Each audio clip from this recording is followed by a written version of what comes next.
KPCC ഭാരവാഹി യോഗത്തിൽ പ്രതിപക്ഷ നേതാവ് വി.ഡി. സതീശൻ പങ്കെടുക്കാത്തതിൽ കെ.പി.സി.സി പ്രസിഡന്റ് കെ. സുധാകരന് അമർഷം.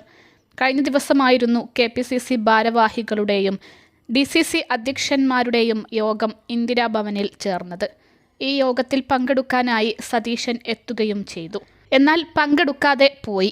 ഇതാണ് കോൺഗ്രസിൽ പുതിയ ചർച്ചയായി മാറുന്നത്. ഉച്ചയ്ക്ക് 2:30-ക്കായിരുന്നു യോഗം നിശ്ചയിച്ചത്. കൃത്യസമയത്ത് സതീശൻ വന്നു. അപ്പോൾ കെ.പി.സി.സി പ്രസിഡന്റ് ഉണ്ടായിരുന്നില്ല. ഈ സാഹചര്യത്തിൽ മടങ്ങി. പക്ഷേ പിന്നീട് വന്നില്ലെന്നതാണ് വസ്തുത. പി.വി. അൻവറിൻ്റെ യു.ഡി.എഫ് പ്രവേശനം അടക്കം ചർച്ച ചെയ്യാനാണ് കെ.പി.സി.സി യോഗം വിളിച്ചത് എന്നാണ് സൂചന. ഈ നിർണായക യോഗമാണ് സതീശൻ ഒഴിവാക്കിയത്. കെ.പി.സി.സിയിൽ ഉച്ചയ്ക്ക് 1:30 മണി വരെ സുപ്രധാന പരിപാടിയുണ്ടായിരുന്നു.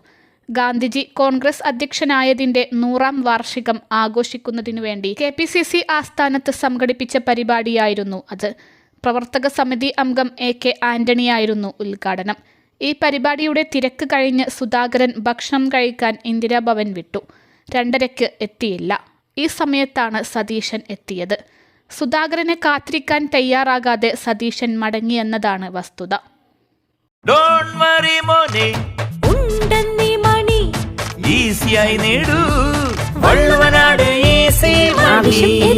പണം ഞങ്ങൾ തരും.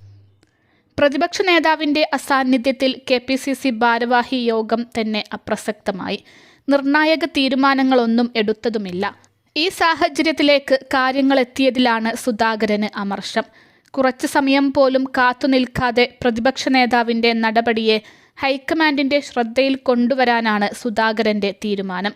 കെ.പി.സി.സി അധ്യക്ഷനും പ്രതിപക്ഷ നേതാവും തമ്മിലെ പ്രശ്നങ്ങൾക്ക് പരിഹാരമുണ്ടാകുന്നില്ലെന്ന ചിന്ത കോൺഗ്രസിലും സജീവമാണ്. തദ്ദേശ തിരഞ്ഞെടുപ്പ് ഒരുക്കങ്ങളെപ്പോലും ഇത് ബാധിക്കുമെന്ന ആശങ്ക ശക്തമാണ്. അനാവശ്യ ചർച്ചകൾ നടത്തി സമയം കളയരുതെന്ന് കോൺഗ്രസ് നേതാക്കൾക്ക് മുന്നറിയിപ്പ് എ.കെ. ആന്റണി നൽകിയിരുന്നു.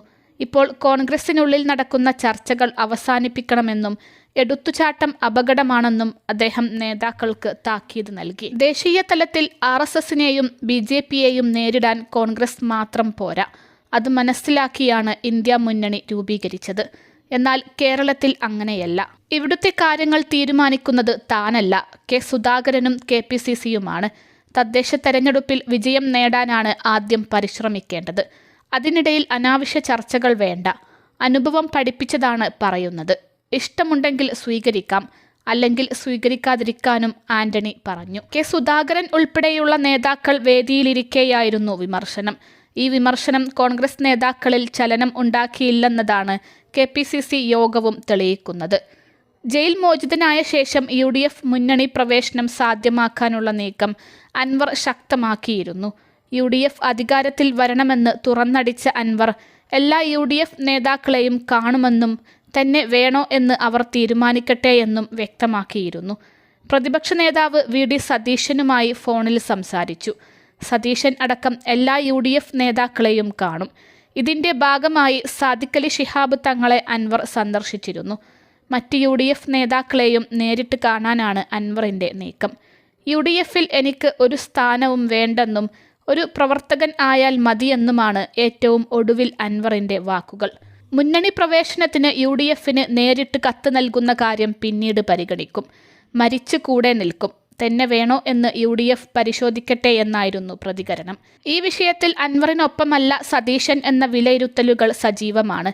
ഇതിനിടെയാണ് കെ.പി.സി.സി യോഗത്തിൽ സതീശൻ പങ്കെടുക്കാതെയിരുന്നതും. അൽസലാമ ഐ ഹോസ്പിറ്റൽ 21 ലക്ഷത്തോളം സന്തുഷ്ടരായ ഉപഭോക്താക്കളും 2 ലക്ഷത്തോളം തിമിര ശസ്ത്രക്രിയകളും പൂർത്തിയാക്കിയ മലബാറിലെ ഏക കണ്ണാശുപത്രി. ലോകോത്തര നിലവാരമുള്ള ചികിത്സാ സംവിധാനങ്ങൾ, എല്ലാ നേത്രരോഗ ചികിത്സാ സൗകര്യങ്ങളും വിദഗ്ധരായ ഡോക്ടർമാരുടെ മേൽനോട്ടത്തിൽ. Al Salama eye hospital, hospital road, Perinthalmanna.